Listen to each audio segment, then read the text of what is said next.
Bonsoir à tous et merci d'être venus. On est ravis de vous accueillir chez Doctrine. Qui connaissait Doctrine avant de venir ce soir? Donc il y a quelques personnes qui savent déjà ce que c'est que Doctrine. Donc Doctrine, c'est une plateforme pour les professionnels du droit.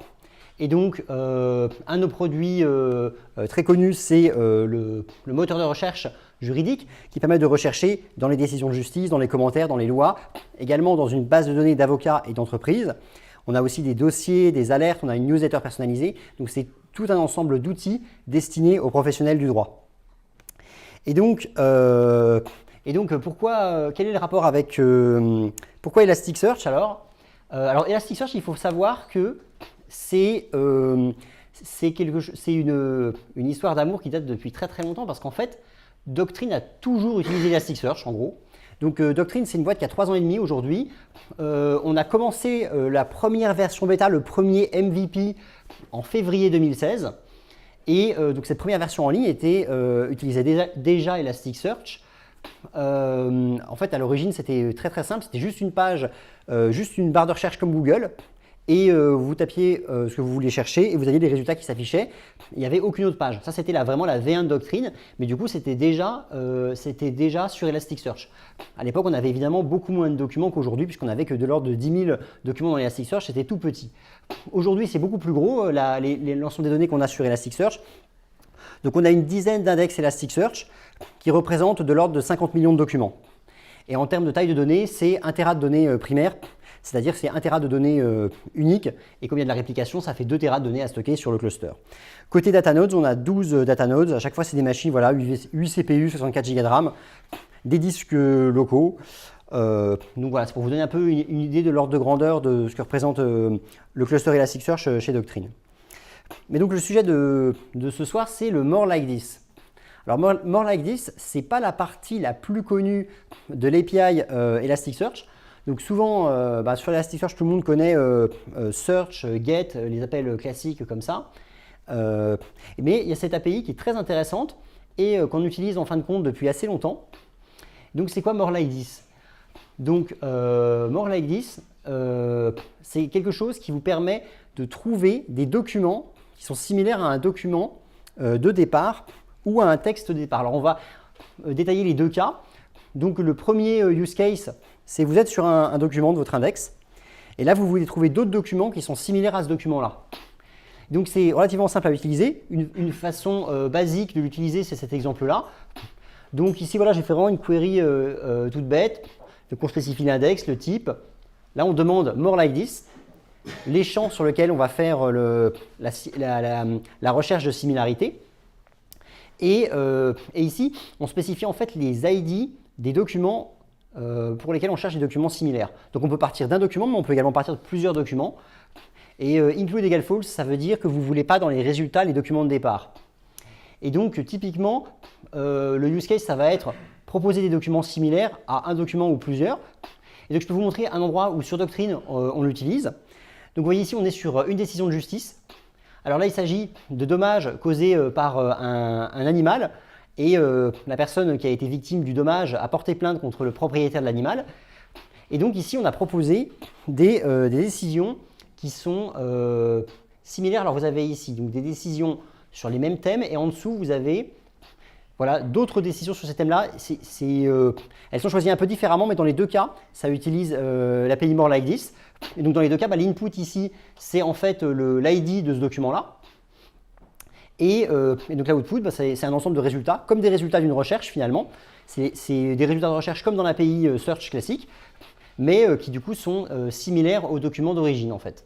Et donc voilà, c'est comme ça qu'on a… Alors cette fonctionnalité-là, elle est depuis longtemps sur Doctrine, et donc c'est ça qu'il y a derrière. Alors là, je vous ai montré une version extrêmement simplifiée parce que, en fait, on utilise bien plus que… on fait une requête beaucoup plus compliquée que celle-ci. Donc il y a plein d'autres clauses avec des shoots, des boosts, etc. Mais dans le fond, finalement, on est parti de là, quoi. Et après, on a raffiné. Et donc, ça fait du coup 3 ans qu'on utilise de cette manière-là le More Like This, de la manière dont je vous ai montré sur cette page. comment ça marche derrière, pour vous dire un peu dans les grandes lignes, en gros, la logique de comment c'est implémenté. Donc, vous avez vos documents de départ.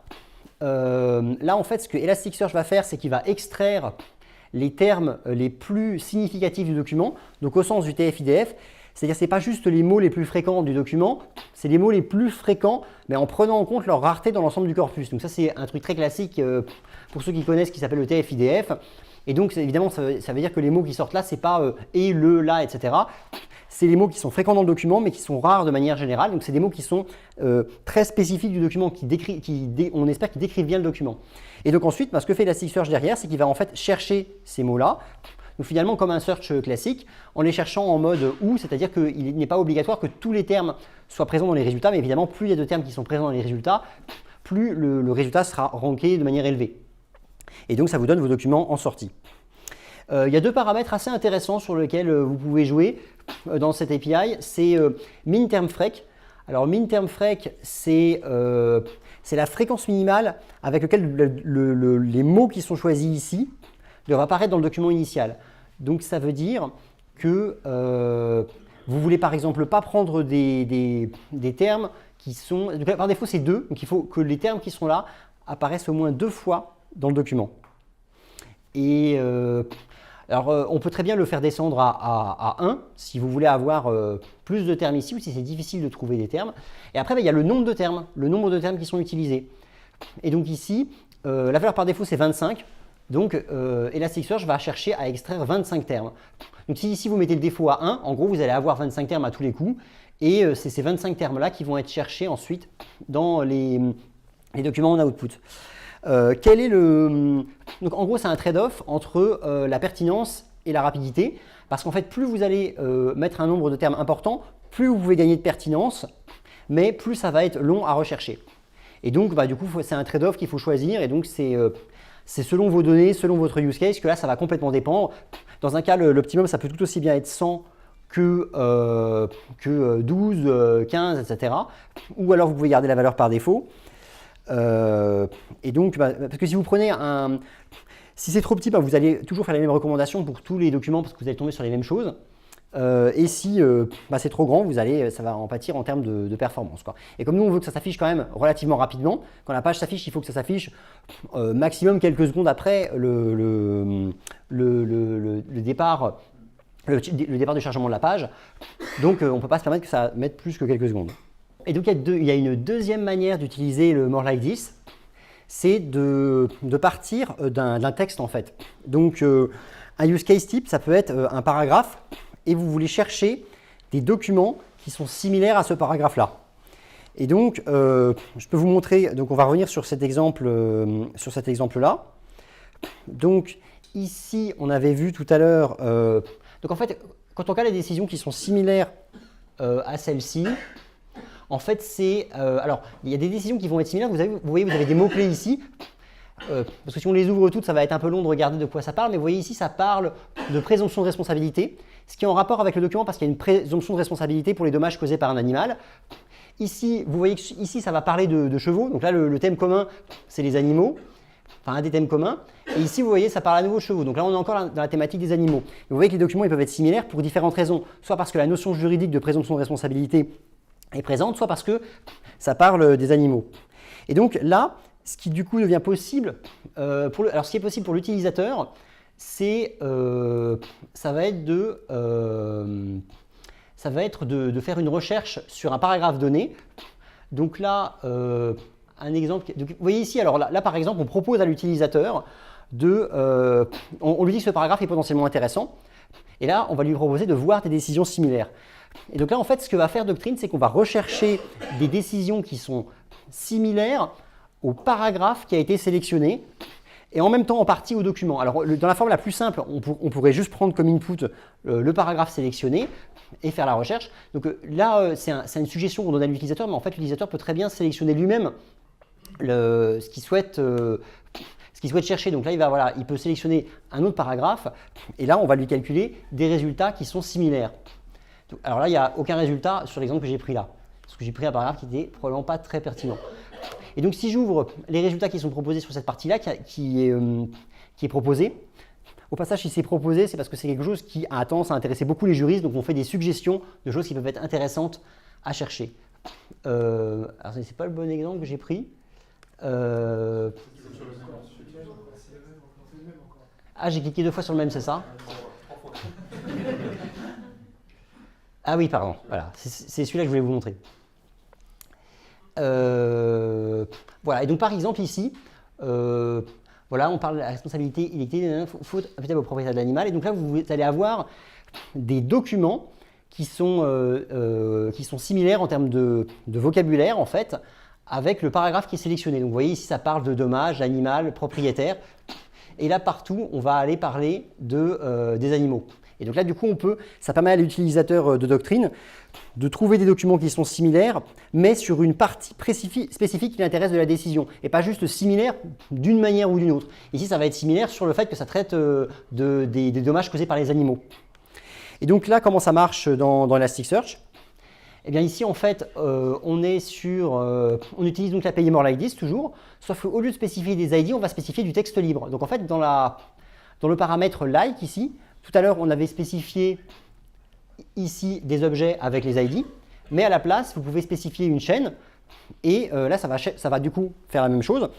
Ça va extraire les termes les plus significatifs de cette chaîne, et ensuite, ça va aller les chercher. Alors après, on peut à nouveau jouer sur les fameux paramètres min term frag. Vous voyez que là, on a mis 1, max query terms. Ici, on a décidé de mettre la totalité des mots qui étaient dans le paragraphe, parce que là, on voulait vraiment que ce soit très pertinent, donc on a dit on fait le calcul avec tous les mots. Et ensuite, il y a tout un tas d'autres réglages. Ici, on a mis des stop words, etc. Donc ça, c'est des choses des paramètres qui sont optionnels, mais que vous pouvez utiliser pour améliorer la pertinence.